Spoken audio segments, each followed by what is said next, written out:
By and large, I think most Jamaicans tried to abide by the protocols. I want to give the assurance to Jamaicans tonight that your government will continue its effective management of the COVID pandemic to keep you safe and to protect your livelihoods. No doubt we are entering into a new phase of the pandemic, an inevitable phase of the pandemic, and that will require a new strategy of management. But whatever we do, you can rest assured that we will keep you safe, we will keep our frontline workers safe, we will make the necessary allocations in our budget so that you can be cushioned and cope with the economic fallout that accompanies the pandemic. Tonight, the victim is the people of Jamaica.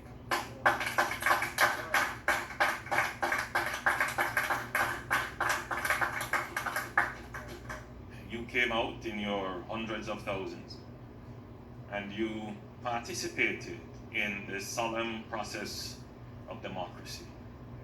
You voted. You expressed yourself through the ballot. There is indeed cause for celebration, but there is also, I would believe, significant cause for consideration. There are many Jamaicans who did not participate.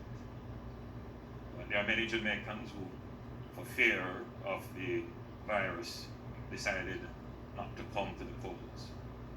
But there are also many Jamaicans who, for other reasons, apathy, frustration with the process, decided not to participate. So even though we have this overwhelming majority, and people have given us the mandate that we require, we are still considerate of those Jamaicans who still look on with some suspicion, some concern, some apathy on the political process. So we are very cautious in our approach to receiving this overwhelming majority. It must never be that the government that emerges from this victory takes on any characteristics of arrogance, of inhumility.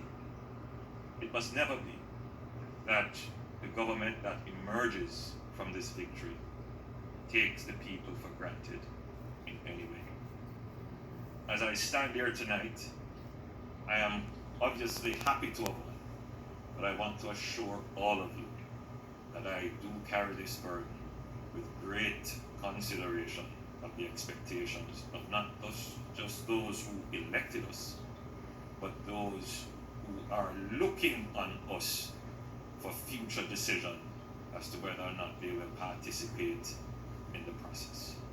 I want to say to those persons who didn't participate this time that we, as a new government with a mandate that is indisputable, that we will conduct ourselves in a way that will make you proud as well and make you want to participate the next time around. I raise this in my acceptance, and I don't call this a victory speech, because with such a large mandate, it brings a whole new dynamic as to how we manage government. In our last government, the narrative of corruption dogged us, and it is not something that we can hide away from.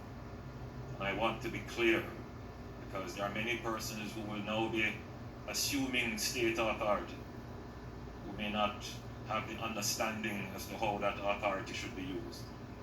They will know clearly that this government does not stand for corruption.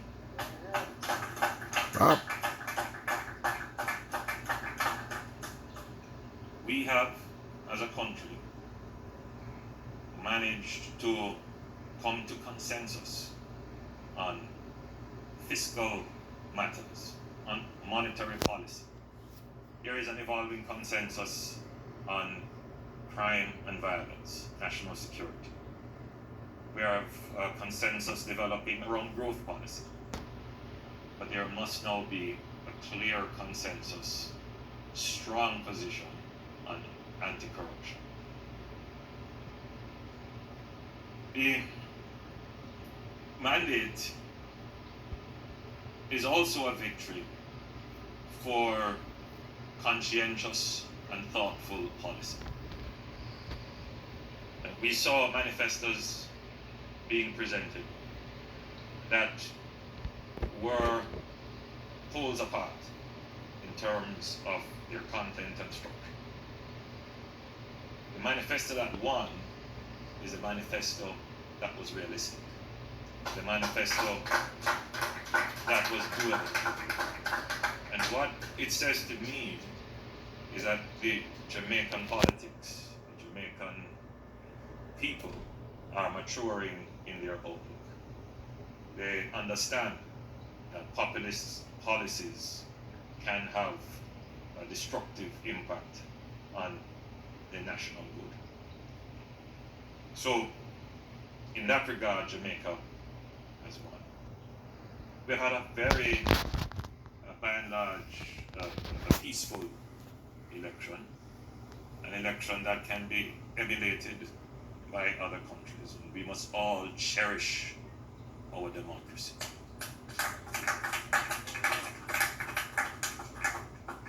I want to acknowledge the PNP and Dr. Peter Phillips. Tonight, I received a call from Dr. Phillips conceding and congratulating. And I thought that was very sportsmanlike and very dignified, and really reflects well on our politics. And I too obviously commended him on putting up a good fight. As I said today in an interview, politics can be like gladiator sport, but after it is finished, we must all try to be good sportsmen and sportswomen. And for good reason.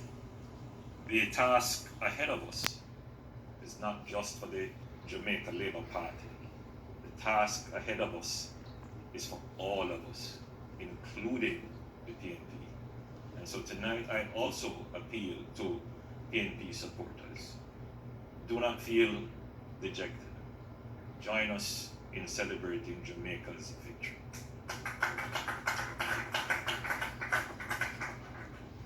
You will have a very important role to play in Jamaica's stronger recovery.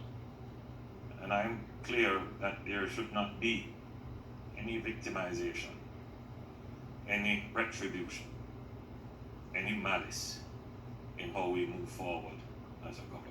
We must embrace everyone. We need everyone on board for Jamaica to recover stronger. Straight.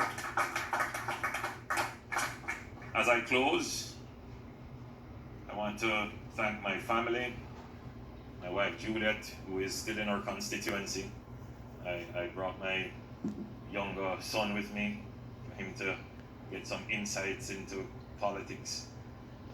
I want to thank the campaign team. You would have heard from Babsy and from Desmond and Nigel. But I want to have a special commendation for Camina.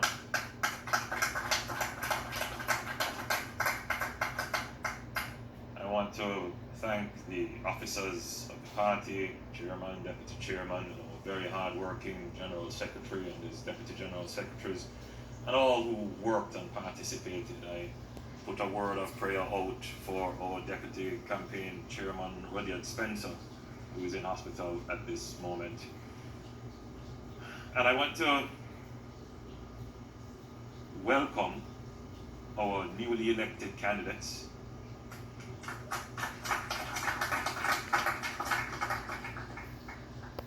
And for those who were not successful at the polls, to say that your effort contributed to the victory and you are a part of the winning team.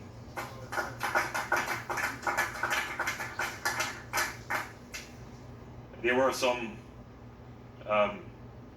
unfortunate events today, which one of them I will acknowledge is the sudden death of a voter at the polls.